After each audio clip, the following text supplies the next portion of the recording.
Sex with Virgins is probably overrated, wouldn't you say? You don't know? I'm not sure. I mean, I saw someone had a joke about this. I think it was a Norm Macdonald joke where there was some girl who was selling her virginity on eBay. For $30,000, you can have the worst sex of your life. Oh, why are we talking about virgins? Because of the movie we're watching, man. There's the Virgin Princess. Yes, Conan the Destroyer. It's fine. Welcome to Bad Movies and Beer. I'm Cooper. I'm Nolan. And the reason we're having all this virgin talk is we're talking about Conan the Destroyer, sequel to Conan the Barbarian from 1984. And yeah, the main plot of this is Arnold Schwarzenegger has to transport a virgin princess to a castle. So To get a key, Yep. to find a horn, to Yeah, this release was- the demon. man, it was so confusing. There were like all these steps along the way. They're like, just to find a key. Turns out it's not a key, it's a jewel. The jewel is to get a horn. I'm like, why couldn't they just get the horn? There's so many things. So strange. Yes. We'll talk more about the Virgin as this goes on, I'm sure. Absolutely, we will. That brings us probably to the beer. What are we drinking today? Yes, today we are drinking Donna from our great friends at the Fairweather Brewing Company in Hamilton, Ontario, Canada. And you might be saying to yourself, what the hell does Donna have to do with, anything in this movie? Is there a character named Donna? Is there actually named Donna? No. But what I like about Fairweather, and you know a lot about them more than I do, is the same way that movies have taglines, Fairweather kind of has taglines like for their beer. Absolutely. And they have awesome labels that kind of go with it. And both of them connect to our Virgin discussion from Conan here today. Yeah, because the tagline for this beer is like a virgin. I think they're throwing a little Madonna in here. That's why it's called the Donna. My God, I did not realize that until right now. So that's why I I am called an idiot. So they're taking a little quote from the Madonna song there. So we could have used this for body of evidence. Absolutely. Or maybe not, though, because there's nothing in that movie that's like a virgin at all. So and there's even pictures of the Virgin Mary, I believe, on the bottle. So it's perfect. you've had this one before or no? Oh, absolutely. Lots of times. I'm excited. It was one of their first lagers. It's a Pilsner. That's wonderful. I That's know, wonderful. I know you're so excited. I know I'm more of an Yes. ale man, but it's delicious. We'll talk about it more later. But yeah, let's definitely get into it. Yes, please. It's okay. It was empty this time. Be nice if we could have one bottle opening that did not. I have a spill Be some everywhere kind of catastrophe, or some yeah. kind of, yeah. Well, So this is try great, harder man. next time. I'm very excited to try this beer. And I guess we can just get right into the movie. We Beautiful. open on a desert landscape, and we get a little voiceover from Conan's chronicler, who we meet later on in the movie. This is a lengthy, like Swamp Thing-esque disclaimer. Maximum Overdrive. super long. He describes that we're going to be getting into the days of high adventure. Oh, yeah, I love that. Yeah. Yep, gives us some background on the time period, and And then we have these weird guys on horseback traveling across this desert. Yeah, and the first time I saw this, they're riding across, and I was like, "Is that f***ing Wilt Chamberlain?" Like, and it is. It is. And I wrote this down with an exclamation mark and a question mark as well. Super exciting to see Wilt. And then, like, they're in pretty strange outfits. Kind of looks like bad S&M gear. A little bit, yeah, with more fur though. Yeah. Oh, yeah, Yeah. that's fair. Yeah. Furry S&M gear. We're straight up sword and sorcery for this one. There's a stagecoach there with him as well. Conan is kind of kneeling with his sword. His f***ing sidekick looks on. I can't f***ing stand this sidekick. You're already into him. He's you know pretty brutal. how some Yeah. characters like grow on you in a Yeah, movie? he This did guy not. was the opposite. He shrunk on me as the movie went along. So he's clearly there for comic relief. Conan's kind of like praying at this altar. We find out he's sort of sad about his lost love. Yes, from the first movie, Valeria. Yeah. Meanwhile, the sidekick is kind of trying on some rings. He's counting loot. They've clearly just robbed stuff. I guess they're bandits. And when the sidekick kind of notices people approaching, he assumes that this merchant sent them. We get a little exchange, giving us more backstory of what they're doing. I think we made the merchant angry. Are you surprised? But we didn't steal everything he had. We didn't have time. And so the big difference between this one and the first one, which I've seen, is we're starting to get, like, Arnold is becoming a little more Arnold. You know what I mean? Yes. I did want to point out when they introduced Arnold, and I thought this was hilarious, the very first shot you get of him is a hard zoom on his codpiece. They start right in on his sick. Like I was like, why are we introducing him? And then of course they pan up to his torso, The muscular, and yeah. his insane muscles. Yeah. He is huge. This is definitely Arnold at like pretty peak physique. Yeah, so this is before Terminator came out. This came out the same year as Terminator, a little before that. So he has not broken out as a big star yet. Basically, he was in the bodybuilding documentary Pumping Iron. He did Hercules in New York, which was just a piece of shit. And then now he's done Conan, and right away he's done the Conan sequel, both of which, by the way, produced by your boy, Dino De Laurentiis. Yes, Dino. Oh, yeah. Coming back with another hit. Dino was a star of the Stephen King. Back-to-back De Laurentiis. Oh, my God. How That's excited pretty are awesome. you right now? I hope Dino's listening. Yeah, so he hasn't really landed on the perfect Schwarzenegger formula yet, but we're starting to see glimmers of it. Like, that's a pretty decent Arnold moment. These guys come, they attack, they try to trap Conan in a net, but he fights them off. At one point, he grabs the net and just pulls two of the guys off their horses. The sidekick, like you said, pure comic relief. He's like hiding. He swallows a couple of the jewels.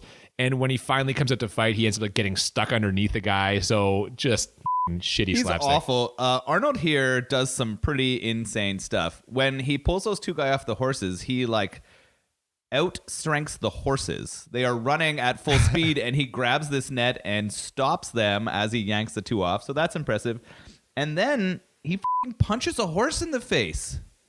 Well, that happens. I think you're thinking of the camel. That happens later. No, it happens right here. I he wrote also it punches a down horse? Oh, because he man. punches several animals in the face, and I was like so confused. They thought it was hilarious. Like he laughed, and the horse reared up, and the guy fell down, and I was like, Yeah. whoever wrote this loves Arnold punching animals. Well, it shows off is he's able to not only fight man but also beast. He's so strong.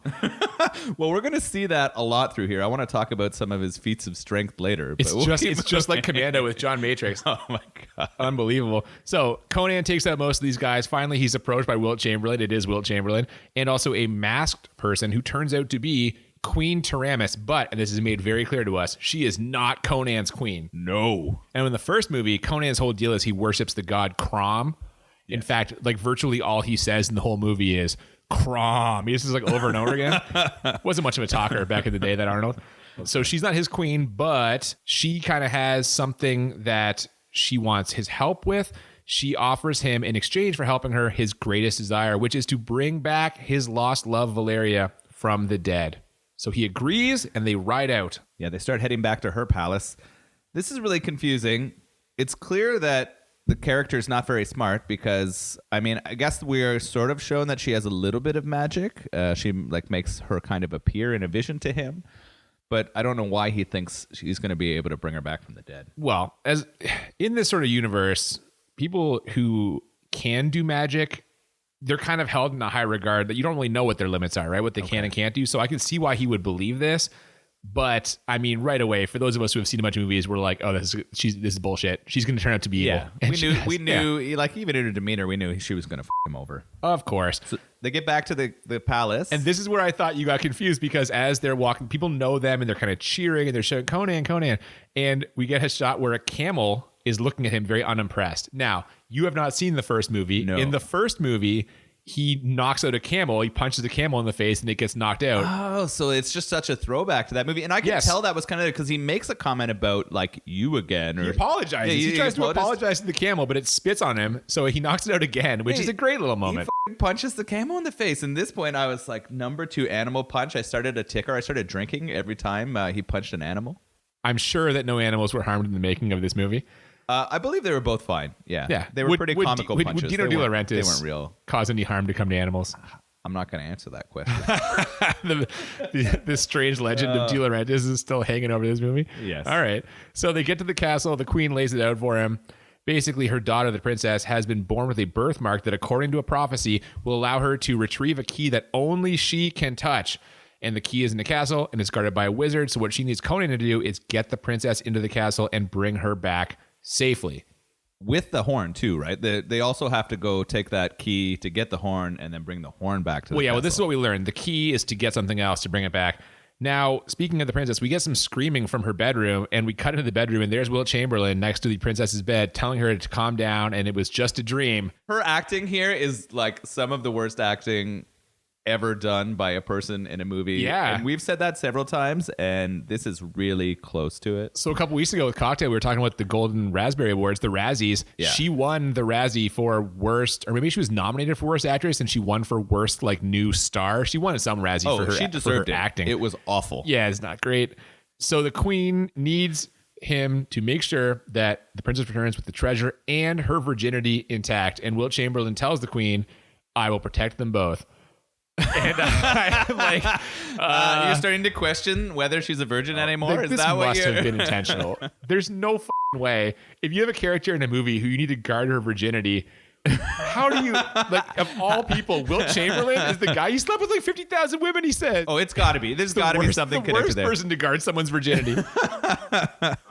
Yeah, so the man who had sex basically every day of his life, and you're getting him. That is amazing. Actually, I didn't think about that until you brought it up. Stunt but- casting. It has to be Yes, stunt it has casting. to be. They must You're be right. like, this is going to be hilarious. And you can't sacrifice a not a virgin. And Right. this got me thinking. I was like, is Conan going to figure this out and just plow her? I was like, To save her life? Yeah. I was like, that has to be a legitimate strategy. I mean, she's kind of young.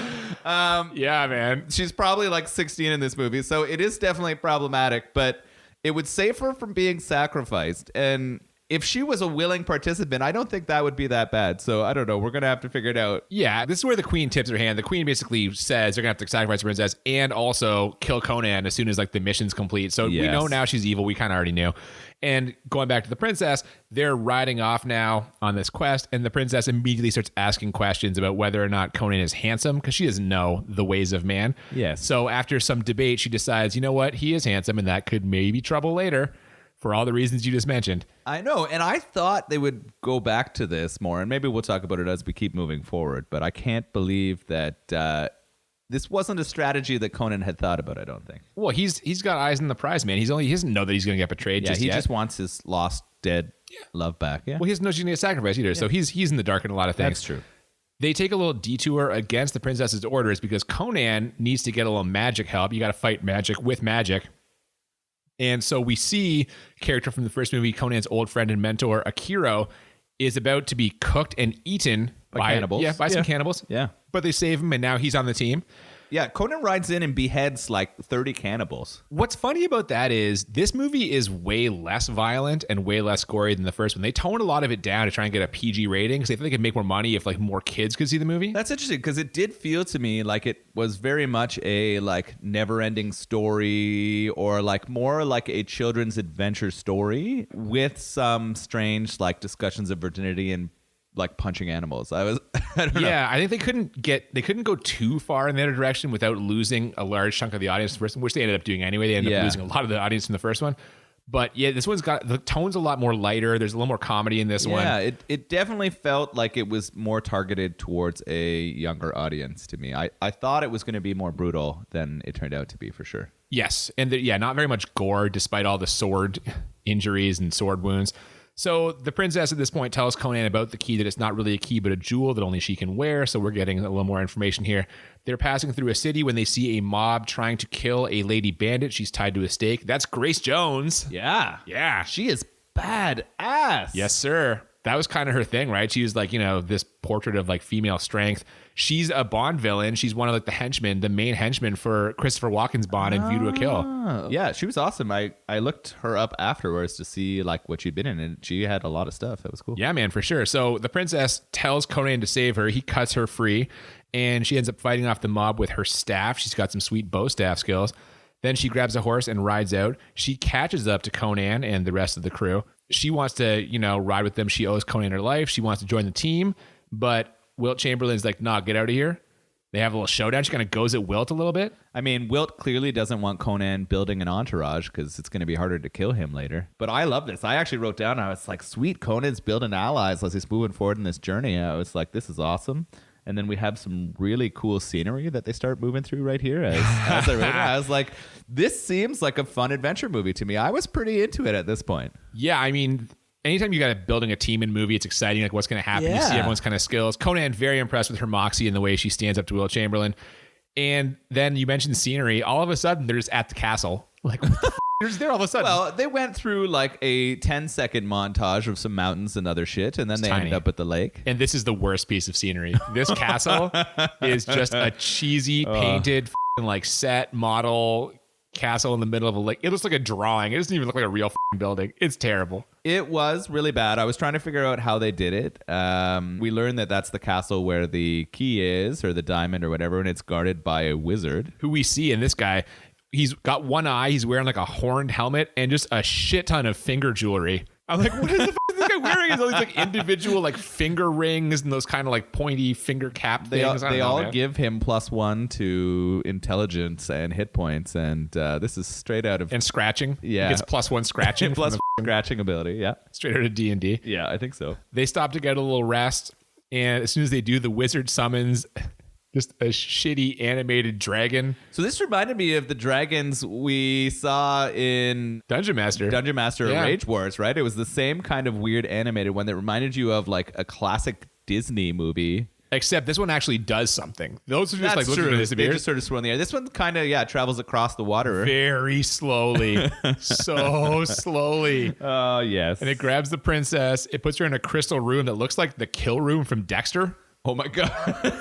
I was looking at this and I'm like, are those just like, do they just like spray paint some tarps like silver? It just looks like tarps all around her and her on Yes. this slab in the middle. It That's just looks true. like a ritual kill room. He It's so lays her strange. down in all those furs and puts her to sleep. Yeah. Yeah. And he says that tomorrow she's going to touch the heart of Ereban, which is the jewel, presumably. Yes. She'll be the first person to do this in 1,000 years. And so the next morning, they realize that she's gone. Akiro kind of pieces together what happened, and they jump in a boat that is just there for some reason. Just a f***ing boat tied up at the side of this thing. What the f***? Convenient. I mean, every mysterious lake has a random rowboat, right? Like, that's how it goes in stories, I think. Sure. Isn't that real life? I guess. The wizard sees them do it. He's like seeing them through a crystal. He kind of sees them approaching. He says, it's too late. It's not too late. I'll just spoil that right now. What the hell? You're spoiling this shit for everybody? Dude, come on. We're spoilerful. Everyone knows that. Okay. There's no entrance when they get to the castle, but Akiro uses his magic to find one. And his magic is basically just him making race car noises. It's really weird. He just sort of, I guess they're trying to suggest that he's meditating or doing something in his mind. He puts his hands together. But yeah, he makes like... Yeah, that's it. And then he figures it out. It's actually really lame. One of the things that was most upsetting about this to me was how lame Akiro seemed to be. Yeah. Even when he used to show up his magic skills later, there's not a lot there. Yeah, yeah. So they find an entrance. They have to swim underwater to find it. They emerge in like a mist-filled cave, and they go up just a lot of steps. A ton of steps. So this is like a really poor effect of them kind of like climbing around in a giant circle. Yep. And of course, who falls for no reason? For no reason. The sidekick, he's going up the stairs. my He doesn't God. trip. He doesn't get knocked over. He just like keels over. So I laughed my ass off at this, not because it was funny, but because it was so awful and random. I was like, this is the worst, but also hilarious. For me, this is where I wrote down, I'm getting sick of him. Well, I've had enough at this point. And now I started to think this guy is like a worthless like thief character. The way that they're making it look feels very Lord of the Ringsy to me. I was like, is this guy Gollum? Like, are they just bringing him along so that he has some effect at the end of the story? Like, Not he really. needs to be there. No, he was Really pointless. He wasn't doesn't even really do a Gollum. whole lot. Yeah. He's there for the kids. He's something to make little kids laugh. Oh, he fell down. Oh. Yeah. He's awful. He's not good. So they get to the top of these stairs. They move a wall, follow through a passageway. They find a room with a glowing jewel in the center. Conan walks into the room, but as soon as he does, like a glass door drops down. And now no one else can walk through. And my God, watching Wilt Chamberlain pretend to push on this glass is just hilarious. Like that's where I was laughing out loud because it's like just speaking of bad acting, it's terrible. So pathetic. And now we're in a strange like carnival room. This is actually, in my opinion, the coolest part of this movie. The curtains rise up. We see that Conan is surrounded by mirrors, like Funhouse style. Yeah. And there's a red cloaked figure in each one of the mirrors, and they all step out into the room, which is really kind of cool. And behind them, all the like more red cloaked guys step up keep like, to coming fill the through. space, right? So you get the kind of impression that there's going to be this endless onslaught of like cloaked guys, but then all the ones that stepped out immediately combine into one guy, which is less cool. Yeah. And it's some kind of beast man. Yeah. This thing was hilarious and not at all scary. No. Like not even close to being scary, but he was huge. Yes. Do we like? I don't know who played him, but it was a massive person because I don't know if it was either like the way it was shot or the way they were fighting, but he was as big or bigger than Arnold. Yeah, so he's a big bodybuilder type who I believe is in the first movie just playing someone else, or maybe he's not in the first one, but he's just a big bodybuilder guy. Okay. Probably one of Arnold's friends in the bodybuilding circuit.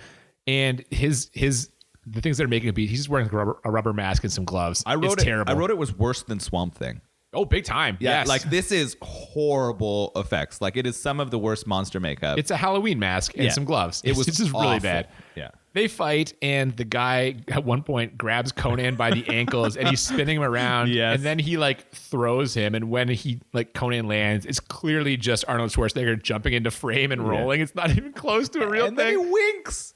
He winks at the end of it. I wrote that down too. Oh man. And then he tries to like hurt the monster, but he can't. Like his sword can't hurt the monster It at passes all. right through him. Yeah. But when he accidentally hits one of the mirrors in the room and it breaks, the creature is hurt.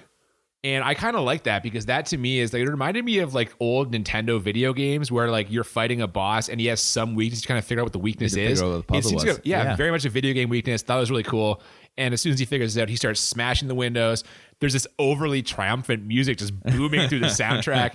And actually, the makeup gets a little better here. The cuts that start appearing on him as he breaks the glass was kind of like cool. Yeah. Like, I thought they did a better job with that than the original outfit for sure. For sure.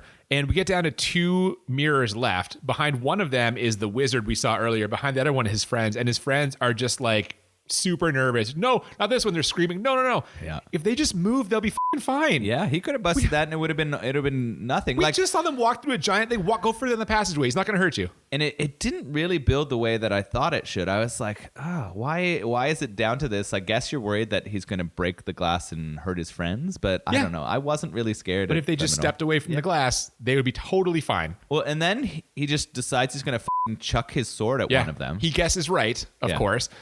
Sends his sword flying, and the glass breaks. After it does, the wizard calmly walks out with the sword just buried in his chest. Impaled, yeah. Yep. He pulls it out. He touches the glowing jewel. As soon as he does, light just bursts out of him, and he's gone. We have just a pile of glass left over. And then we hear some screams from the Best Actress award winner. Yeah. The princess wakes up again. She's always sleeping. And then she's screaming again for Wilt Chamberlain. He tells her that it's all right again, and she finally gets to grab this glowing jewel. When she does, nothing happens to her, but the castle starts falling apart, and they escape in the boat. The boat is not even moving. Oh my God. The amount of not even shitty moving. screaming from both the girl and the like useless guy is absurd in this like escape. This whole scene is rough. It's really rough. They're sitting on this boat. The boat is stationary. Oh, they have this like almost weird green screen effect that to make it look like it's going. I wrote this down too. It was really, really poorly done. It does not look like it's going at all. No. They're just sitting like it's a stationary boat. Anyway, they get back to land. It's time to head back home. As soon as they start on their way back, they are immediately attacked. Someone grabs the princess. Wilt Chamberlain seems oddly unconcerned. Conan saves the princess, and then Wilt attacks him and is like, "Oh, I thought you were going to hurt the princess." But Conan realizes, like, the men who attacked them, these are the Queen's guards. So now he's understandably suspicious. One of the Queen's guards seem to be a lot better than the others, and they have a bit of a showdown fight. Yep. Which is kind of cool. There's some sick sort of mounted sword, and then hand-to-hand sword skills. But of course, Conan smashes him at the end. Can't beat Conan. And yeah, this is where Conan starts to figure out the plot. This is where I was like, well, she's got the gem, but is she going to stay a virgin? I was like, maybe Conan's going to figure this out too, and he's going to know what has to happen. Hey, man, I guess love is in the air because that night, the comic relief decides to make a move on Grace Jones. Goodness, Yeah, yes. he offers to rub a salve on her wounds, and she agrees, but then he just keeps going up the leg. Yeah, he gets it real close to her vagina for sure. Yeah. Like, he goes right up into her inner thigh, and then when she gets mad, he blames f***ing society. Yeah, man. This is where I was like, what the f***? We don't want an infection to spread. I'll spread your head open. This is what the world has come to. You try to help somebody, and what do you get instead of thanks? Threats. Yeah, I was Yeah. just like, oh Dude, my goodness. I don't know, man. Good for her Oh. not taking that shit. Well, and then this is where the Virgin comes to fix Conan's wounds. Oh, God. Well, this is, speaking of comic relief, Conan is drunk. And Oh, God, yes. Schwarzenegger, I love the guy, but this is not... Again, he's still figuring it out at It this took point. me like the entire scene to figure out that he was drunk and not just acting poorly because it was so bad. Yeah, so the princess starts asking him about his plans, what they're going to do after this. He tells her all about his special lady, Valeria. The princess is like, well, maybe there's someone else. Wink, wink. You know what I'm saying? Yeah, she's definitely into him hard right now. He just passes out, though. He just passes out. Yeah, well, he had too much. So then she goes to get a little advice from Grace Jones about how to be a badass. Grace Jones goes to show her some staff moves, their bow staff. But then drunk Conan wakes up and like lurches over and is like, try this sword. Yeah, so she was teaching, like, Grace Jones, or the character's teaching the Virgin how to hold a shaft. And then, Oh, come on, man. and then Conan gets out with his own sword and shoves it in her hand. Yeah, and then she tries to use it and she almost kills the sidekick. She should Oh. not be handling this sword at all. And then Conan is just like, you got it, thumbs up. And then he it's so walks bad. into a rock and passes out my again. God, it's horrible comedy. Really bad. Horrible comedy. And also, just like from a plot standpoint, why doesn't Wilt Chamberlain just kill him right now? Yeah, he's super drunk. Yeah, He's passed out. He hits his head in a rock. He's we learned unconscious. throughout this that Wilt is a horrible villain. Like, it's just not working. There's Yeah. a couple other points I'll bring up as we move forward where I'm just like, well, he could have ended it here. Oh, that would have stopped the He's story. had so many Oh. times to just kill him. He doesn't do it. The next day, the princess has more questions. She's asking, how do you get a man? How do babies get made? She is just so thirsty for Conan here. It's unbelievable. Oh my God. She's asking about sex, and the like comic relief guy has to explain the birds and the bees to her. Yeah, watching him struggle with that is probably the only good thing he does in this whole movie. It was funny. Like He bails out. He just can't do it. He's like, but he actually does. He does a pretty good job of like demonstrating he doesn't know how to describe it to her, and it is actually a pretty funny moment. But yeah, she still doesn't know or understand what it means, even though they keep telling her. Yeah, I what mean, she he needs to doesn't get into it really because again, he feels weird talking to Yeah. this. Like, there's a gender thing, there's an age thing. Yeah. So he bails out of that. Then they see a temple-looking building and they go inside there. The princess has like radar or something. She's just telling them, now we go this way, now we go this way. I'm like, what the fuck? How does she know She's this? using her instincts, I guess, to find the place that's holding the horn. When we get to that temple, what, of course, is stopping them from getting into this temple? A big door. This is sure, yeah. one of the like 75 times in this movie the writers set it up to show Arnold Schwarzenegger trying to lift or move something heavy. I started just writing down another feat of strength as I was going on because Yep. it was just like there was no reason to spend 2.5 minutes opening this door, but they just wanted to show his muscles and It's him how sort of strong he putting it is. up, right? So I started keeping track of these. So this is like number 7. There you go. Yeah. You skipped the part where there's like a rat. They're going through a tunnel and Grace Jones is scared of the rat. She's like screaming and everyone's yes. just like, really? And they kind of shrug. Just like, I don't know. It's been necessary. The rat came in between 2 times of him having to open big doors with his muscles. So There you go. they're all over this. I'm just like, oh, how many scenes of door opening? If we're talking padding Yep. to get to your 90 minutes, as For we know sure. we love to do. Yeah. These are the scenes in this movie. So this door leads to the main crypt. This is where the jewel goes, which reveals the horn of Dagoth behind a wall of fire. And the princess just walks right through and grabs the horn. No problem.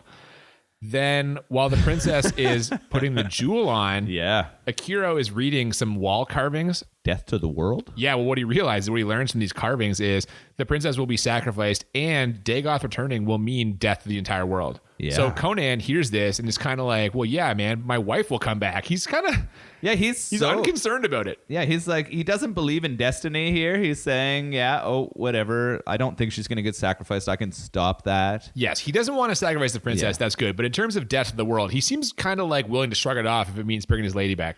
So on the way out, they're confronted by the Keepers of the Horn, which is this group of like kind of cloaked type figures. They debate whether or not Dagoth can be controlled, and things escalate really quickly. Give us the girl or we'll take her. Enough talk. And Conan and Wilt Chamberlain kill like 40 of these dudes. Yeah, that's a pretty hilarious fight. They're like fighting their way back into the crypt, and Conan and Bombasta are just smashing these people. But we learn that the leader of them is sort of hanging back, maybe has some magical powers. Yeah, we get a little wizard off between him and Akira, and it's not very impressive. I was so excited for this. Like they build it Yeah. up really hard. There's like 1.5 minutes, 2 minutes of like them like hype it up Akira, and this is going to be awesome. And it is one of the like most unimpressive, lamest. Like you basically have both of them making car sounds until one of them stops, and it's awful. It is so bad. It's so anticlimactic. So They escape through a tunnel. In the tunnel, Wilt Chamberlain finally makes his move. He causes a cave-in that traps Conan and the others so he can make off with the princess. But Conan is able to just kind of like power through these rocks, and then the race is on. So a couple scenes that they intentionally show a scene where the virgin's dress gets caught and sort of torn off while she's escaping in the tunnel. And I'm wondering whether this is going to lead to some more like racy or other things that happen. They tease it the whole time. They tease it a lot and they go nowhere. When they eventually get themselves out of the tunnel, why didn't Bombarda release the horses or kill them or something? He left them there for them to chase. I was just like, I mean, clearly this has to happen. Yeah. This is the moment that Conan figures it out, right? Like he gets out there and he's like, I got to go save that virgin. I understand what's happening here. Yeah. And the comic relief for the 8,000th time is like, I'm not going. You guys go ahead. Are you crazy? Yeah. And then as soon as they leave, he's like, wait for me. Don't leave me. The comic relief is so weird because he's doing all this. He seems like he's afraid of everyone. But as soon as they get into a battle, the guy is like knifing everybody. Yeah, he's a surprisingly decent fighter for someone who's Afraid terrified of everything. like the wind. It's so weird, yeah. So I say the race is on, but basically they just are right back at the kingdom immediately. Yeah, there's no actual like build up. They're just right there. Nope. And the princess returns with the horn, and the queen prepares to sacrifice her, and she gets her to drink some wine that's maybe been poisoned. Yeah, I thought poisoned at first too. I think it's just drugged. I think she just wants her to be agreeable to the things that she's trying to get her to do, because I think she has to be a part of this sort of ceremony that brings back the demon. I guess so. Yeah, she has to at least mobile. Yeah, you can't have her just toast. So Conan and crew get there, and they sneak through a passageway underneath a waterfall. He has to bend some bars. He's under feet of strength for you. Yes, I wrote it down. We also had the comic relief almost fall to his death again. Of course. Yeah. Of course. They fight their way to the princess through some incredibly inept guards. And also Wilt Chamberlain. We get the Conan Wilt Chamberlain showdown. And It's Conan time. uses judo. Yeah. Well, Wilt bites off Conan's ear. Ugh. Yeah, in this. They wrestle on the ground and there's some judo moves. Yeah, Chamberlain charges Conan and he uses his momentum against him. He uses a judo flip, sends him flying. Yeah. And they get to this main chamber where they're about to sacrifice the princess, but they can't get to her in time. So Grace Jones javelins her staff like a mile and a half. Oh, She this was throws this thing awesome. so far. Yeah. There's no way it can She go would that far. have won the Olympic event. Oh, it's a new world record, Yeah, for guaranteed. sure. And she throws it. Not only does it make the distance, it scores a direct hit on the keeper wizard from earlier, the Yes. keeper of the thing, Right in the fucking heart. Yep. Yeah. Oh, he's toast. Conan kills Wilt Chamberlain, and this is where I really realized that we don't have prime Arnold Schwarzenegger yet, because he kills him, and there's this like lingering moment where I'm waiting for the Schwarzenegger one-liner. And there's just nothing. Yeah, he didn't say anything. It was a little bit deflating for sure. I was like, this big battle. He could have been like, no more virgins for you, or like, Big I don't know. letdown. He could have dropped something, right? Yeah, man. That's what might have been and what would have been just a few years later. It's a big jump. Yep. So now things are happening. There's all this wind flying around, flashing lights. They're screaming. The queen grabs the princess, and Conan jumps down to save her. Dagoth is rising. Yeah, they put the horn in the statue. Yep. That was in this sort of palace, and the statue starts coming to life. We start He's a seeing big it. demon monster, and I can tell you right now, he is played by André the Giant. Really? Yeah. You don't see his face. That's who's underneath all the stuff. So That's amazing. Yeah, man. That's way more exciting than the actual creature itself, because the creature's f***ing awful. yeah, it's again some terrible creature effects here.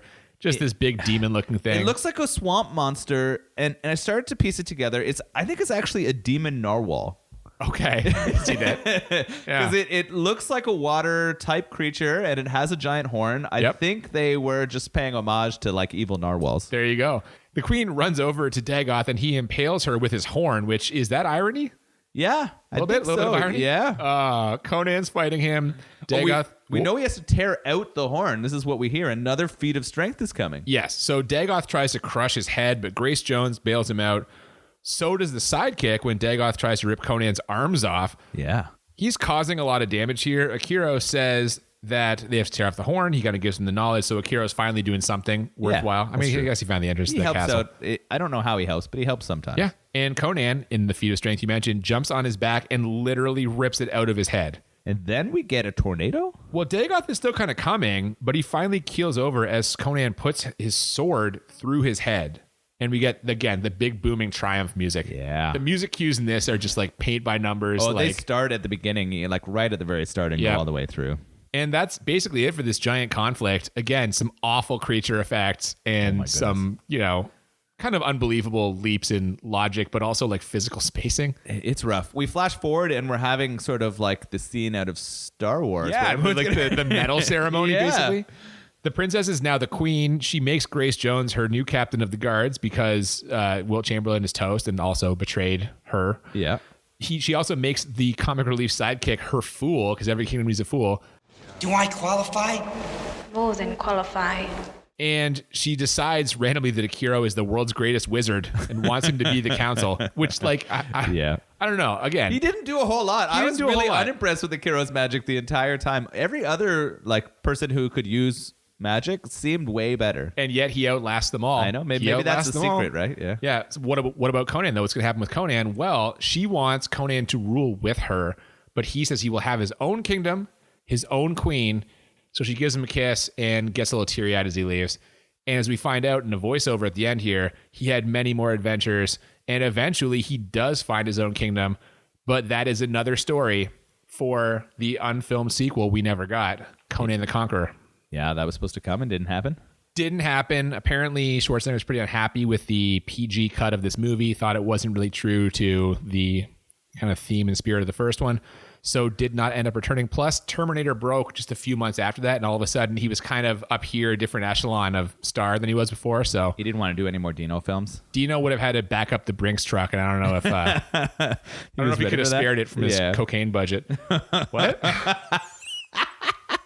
Well, we do know he lives like Scarface. So that's what we according assume, to you, right? yeah. Please don't sue us, Mr. De Laurentiis. This is We actually think you're probably a very nice man. all hearsay and conjecture. Yeah. I will say I've loved a great number of Dino De Laurentiis movies. Absolutely. I'm glad that he's on this planet. Oh, you're not always going to make the best movie. Like, you got to be able to make mistakes to be able to do something. No. And I say good for you, Dino, for putting And God everything out knows, plenty of mistakes in this movie. I don't know, man. there.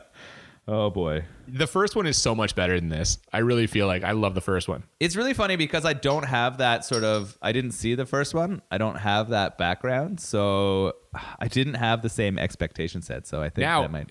sorry, I didn't mean to cut you off there. No, it's good. Funnily enough, a few major critics actually preferred this one. Roger Ebert, who I often do not agree with, Roger and I don't always get along, he thought this was a funnier, better version of the first movie. One critic, I think it was for the New York Times, did say that Schwarzenegger isn't really pulling off the comedy stuff here, which, I mean, he a couple years later, that would not be a problem anymore. He figures it out. But yeah, you can kind of see here, we're not quite there yet with the Arnold that we all know and love. This is a progression movie for him. Definitely. He's getting his feet wet, as it were, and it's all uphill from here. So what we do now is we're going to rate the movie on a scale of 1 to 10. We're actually going to do this twice. 1 to 10 for how bad it is, and 1 to 10 for how enjoyable it is. The ultimate hope, the ultimate goal, and it hasn't happened yet, but it's got to happen soon, is we'll find a movie that's 10 out of 10 bad, 10 out of 10 enjoyable, for the incredible perfect score of a crit 20. Oh, boy. So I will start us off here. All right. It's not going to be a crit 20 for me today. Oh. I have this movie as a how bad it is, 1 to 10. I have it as a 7. Oh, wow. You know what? Like, it's bad, but actually, it's not so far off from the first one. I don't really know. If you're making a sword and sorcery movie, this kind of checks a lot of the boxes. It has most of the elements that you want in it. And, some of the casting's awful, some of the acting's awful. But generally speaking, I feel like this movie does what it comes here to do. It entertains you with sword fights. You get to see some feats of strength from Arnold. There is a little bit of wizardry and some special effects and stuff. So it's bad, but it's not by any stretch one of the worst movies that we've watched. Okay, that's fair. So I found a lot of the story direction really problematic. I found the acting really bad. I also found the costuming and special effects just horrendous. So I went with an 8. Bad. Okay. So Yeah. not way off, but I thought it was quite bad. So no crit 20 today. No crit 20, unfortunately. And in terms of enjoyability, this one was interesting because it did make me think back to a lot of those sort of adventure stories. Those are some of my favorites. The Lord of the Rings, the Homer, all the Odyssey and the Iliad. Yeah, you were stuff. really excited for this when we talked about it. Yeah, I love this sort of style of film and story. So I actually kind of enjoyed myself throughout. Sure. I laughed a lot, and I'm giving it an 8 as well. So it's 2 8s for me for this. Okay. 8 for how bad and 8 for how enjoyable. It's a pretty good score, man. Yeah, I'm not going to say I would never watch this again. Wow. Yeah. We're in a rarefied air now. I know. I mean, I'd probably watch it with my kids when they're a bit older. Sure. Like this would be a adventure movie together. All right. I enjoyed it less. I have it as a 7 for enjoyable. I think for me, I was really I was constantly comparing it to the first one. Yeah. I would much rather watch the first one. And so because of that, this falls short. Also, I just hated the sidekick. I did not need that guy there. Like he has a sidekick in the first one too, but that guy is more serious. He's more effective. He's really just like there to kind of, help Conan out. And he kind of doesn't carry an equal load, but he's out there fighting every time. He isn't doing bullshit bad comedy. Like, are they adding the sidekicks to help sort of explain what the character's supposed to be doing? Because Arnold just wasn't strong enough in English at that point. That's a great question. I do think for sure. I mean, you see it in this movie. He provides a lot of exposition and kind of explains like backstory, what they're doing. Yeah, man. Gotta be what it is, right? Like Yeah. you wouldn't even need that sidekick if it was just Arnold who could explain everything and kick Well, ass. he doesn't do anything. No. Nothing he does moves the plot along, really. fair. Yeah. So didn't need him. I don't think I will watch this again. No. I think if I have, I'm not a big sword and sorcery guy. If I have the itch, I'll probably watch the first Conan because again, it's better in my opinion. So yeah, for me, like whatever. It was what it was. I'm not too upset about it, but I'm probably not going to watch it again. Fair. But this beer though, Yeah. really enjoyed it. Donna Pilsner. Yeah, well that helps for sure. That was just it for you? Yeah. Definitely. I've kind of had mixed results with Fairweather. They do a lot of really kind of like flowery stuff, for lack of a better word. They are adventurous in their flavors for sure. They're willing to experiment. The brewmaster for sure will try out all kinds of stuff. I find they tend to be IPA and sour focused. Like they put out more of those than any other kind of beer. But I was really surprised that I love this Donna when it came out because I like IPAs and pale ales. Yeah, you're so not a big much. Pilsner guy, so No, so I was really surprised and really happy to sort of enjoy the depth of flavor and also how like subtle and clean it is, right? Like it's just really easy to drink, really clear. And I think that's like, I don't want anyone to think that I don't enjoy their beers. Kind of sound like I was being a little negative a couple minutes ago. For me, their offerings that are a little more straightforward, I fucking love. Yes. Like their, is it Dream Pop? Is kind of the straight ahead sour. Yeah, that's their kettle sour. Yeah. Love that one. That's a amazing. great beer. Yeah. This I really, really enjoyed. They're worth checking out for sure. If you're in the Hamilton absolutely. area. Yeah, Fairweather. Definitely check them out. Glad we did it, man. And now we are rapidly approaching our kind of mid-season break point. Ooh. So we haven't really talked about this too much, but basically we're going to, at the end of December, we're going to hit the pause button for a few weeks, 8 weeks. Just give us a chance to like go out, try some new beers, figure out the movies we're going to watch for the second half, the kind of back half of our first season here. So we've got a couple weeks to go before that happens. Next week is our holiday episode. Ooh. We're going to be watching a Christmas classic. Really? What is it? The Grinch? Silent Night, Deadly Night. Ooh. Have you ever seen a Christmas-themed horror movie? No, but I'm excited. Well, you're going to, my man. Get excited for that. Sweet. I remember that very fondly from when I was a kid. Beautiful. In the meantime, please follow us on Twitter and Instagram at the BMB Podcast. This would be a really good time as we're approaching our break to send us suggestions, both for beers and bad movies, at thebmbpodcast@gmail.com. Yeah, absolutely. Help us figure out what we're going to do for the back half. And thank you so much for listening. I'm Cooper. And I'm Nolan. And we'll see you next time on Bad Movies and Beer. Keep it virgin. The darkest side of magic. The strongest side of man.